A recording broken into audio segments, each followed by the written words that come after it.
With President Uhuru Kenyatta having announced that Kenya would offer her Foreign Affairs Cabinet Secretary Amina Mohammed for the position of chairperson of the African Union Commission, intense lobbying has begun to ensure the decorated diplomat clinches the position. Even before the announcement was made, Kenya had already started lobbying, even though it did not offer a candidate for the same position in the botched elections of July after the candidates failed to garner 2/3 of the vote. According to State House spokesperson Manoa Esipisu, President Jacob Zuma, who is set to begin his state visit to Kenya this week, is among those who have pledged support for Ambassador Mohammed's candidature.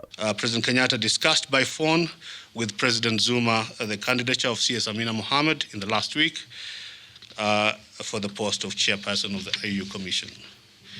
And President Kenyatta has similarly reached out to a number of other colleagues about this candidature before it was made and after it was made.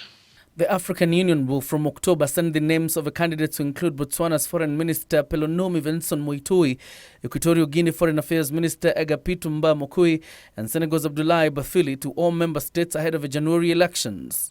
The Commission will circulate candidatures to all AU member states on or before 14th of October in order to meet the requirement that nominees' names be circulated at least 3 months before the election. At that summit, AU Assembly will take a vote, and the candidate who receives 2/3 of the vote will emerge the winner.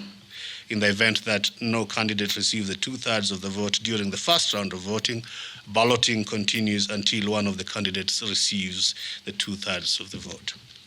If this does not happen by the third ballot, the subsequent vote will be restricted to the 2 candidates with the highest number of votes, and these candidates will enter a runoff, and whoever receives 2/3 of the Assembly's vote will be elected chairperson. President Kenyatta is confident Ambassador Mohammed will be elected as chairperson, owing to her successful diplomatic career. CS Mohammed's distinguished track record in the diplomatic sphere speaks for itself, and there is no doubt that she is indisputably qualified for this position. Meanwhile, the punitive immigration rules, security and the export of Kenya's agricultural produce will form the crux of bilateral talks between President Kenyatta and his guest President Jacob Zuma. Kenyans seeking to do business in South Africa have been complaining that South Africa's immigration rules, as well as the hassle of securing a business permit, has largely inhibited trade between the two African powerhouses. These Kenyans have raised the matter directly with the president, and he will be taking it up on their behalf with the president of South Africa and his delegation. What President Kenyatta will now be seeking is to fast-track implementation of this agreement and to ensure that policy changes are implemented with greater agency. John Jacob Curia for Channel 1 News.